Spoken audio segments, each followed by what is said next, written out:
देखत क्या बड़ू? उतरा। कैसे उतरी? अरे होने से उतरा।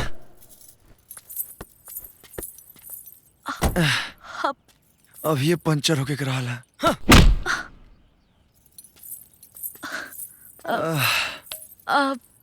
अब का होई? का हुई? जौन हुई तुम देखल जाई। सुना ना, हमरा जोर से बाथरूम लागल बा, एक खोल दे ना।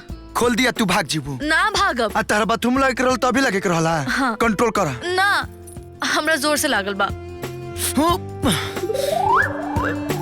अच्छा चला। अरे कहवा?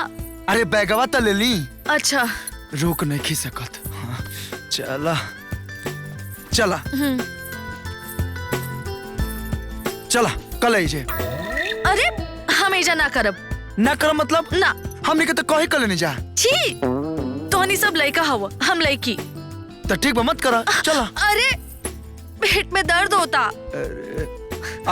तू एजे बैठ के कला, हम आंख बंद कर लेतनी। हाँ। सुना, बकवास मत कर, हमरा के लाज लागता। सोचे तो हाँ, तू पेड़ के पीछे चल जा, हम पेड़ के आगे रहतनी। ठीक बा? जा। पक्का? हाँ पक्का। हमार कसम खा, तू एजा ना देख बा। अरे तुहार क्रिया ना देखम। जा। ठीक बा, ओइजा रह।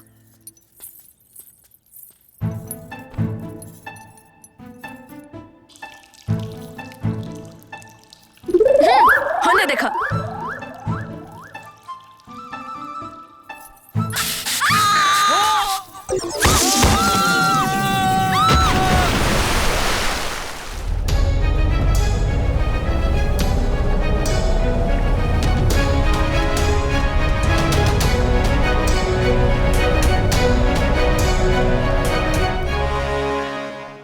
तारो हमारा कब तारबू? सुना, हमार नाम तारो ना पारो हा। चला, अब बहुत बकवास हो गई बा, अब जल्दी से बिल पेड करा। बिल? हाँ। अच्छा। हाँ। हे भैया वेटर, लावा bill. Sir bill. Bill? Chicken. Mutton disgusting. Paneer पकौड़ो ले बाड़ू। दे ताड़ी बिल।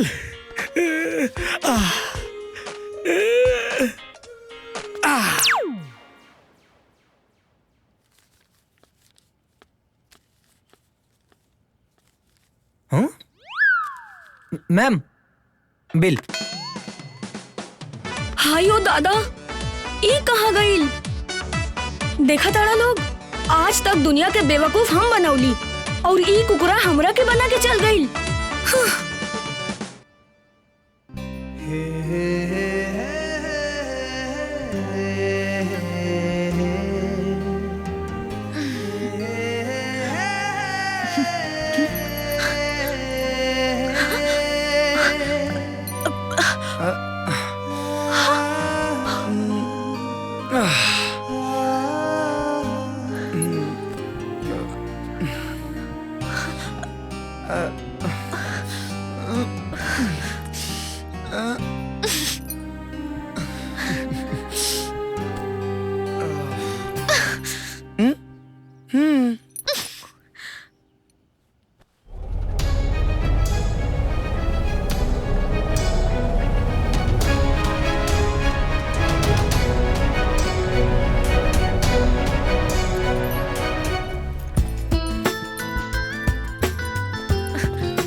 अरे चला।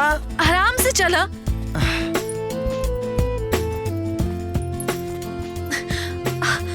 अरे रुका, हम थक गइल बानी, हमरा प्यास लागल बा। प्यास लागल बा। हम पानी ले आओगे नहीं, तू भाग लो तब। ना भागब, अब आपन क्रिया। पक्का? पक्का।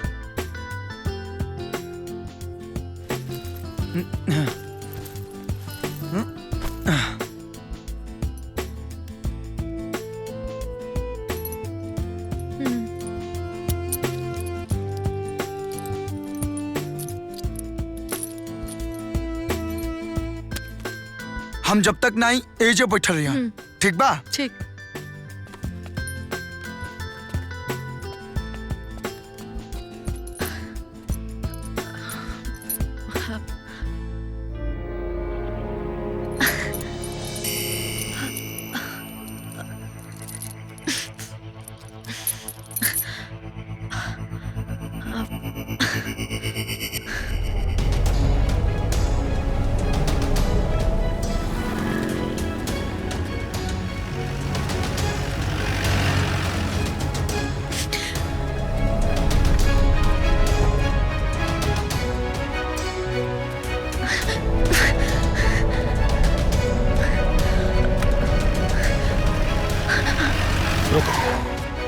काजल बेटा,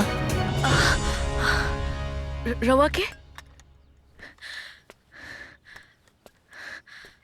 हम बिट्टू के पापा। ओ नमस्ते अंकल। 2 दिन से तोनी के खोज के हमनी के परेशान बानी जा। कहाँ रहा लगन तोनी के? Sorry uncle. और नालायक कहाँ बा? हमरा नहीं के पता बा। हम तारा बाप के वचन देले बानी कि कोनो कीमत पर तारा के सही सलामत तारा घरे पहुंचाए। चला हमरा साथे। जीजा जी, बिट्टू वो नालायक जहाँ हुई अपने आप आ जाई। पहले इनका के इनकर घरे पहुंचाल जरूरी बा। चलो चला। रुका।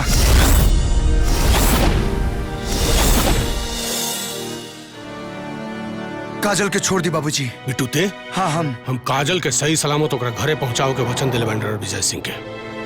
तो हम भी काजल के वचन देले बानी कि जब भी तोहर शादी हुई तो सिर्फ हमरा से हुई। ब्याह के मतलब भी समझेला तू? ऐसे भाग के ब्याह ना होला। आए दिन खातिर तोरा के पढ़ौनी लिखौनी कि तू लड़कियन के मंडप से भगावे लागो। अरे तोरा से अच्छा तो हम अनपढ़ बानी जे आज तले अपना माई बाप के संस्कार और मर्यादा पर कबो आंच ना आवे दानी। आ तोरी नीच हरकत करते हम जीते जी मर गईनी। रुआ कुछ भी समझी लेकिन काजल एजा से कहीं ना जाइए। तू के हवा हमरा जिंदगी के फैसला लेवे वाला? छोड़ा हमार हाथ, छोड़ो। छोड़े खातिर नहीं कि तोहर हाथ पकड़ ले। बिट्टू हम कहा तानी मान जो वरना का वरना हम भूल जाएम कि ते हमार बेटा है। आ काजल के सुरक्षित ओकरा घरे ले जाए खातिर तोरा पर अगर गोली भी चलाओ पड़ा तो हम पीछे ना हटा। तरुआ इहो ख्वाहिश पूरा कर ली। चला बिट्टू।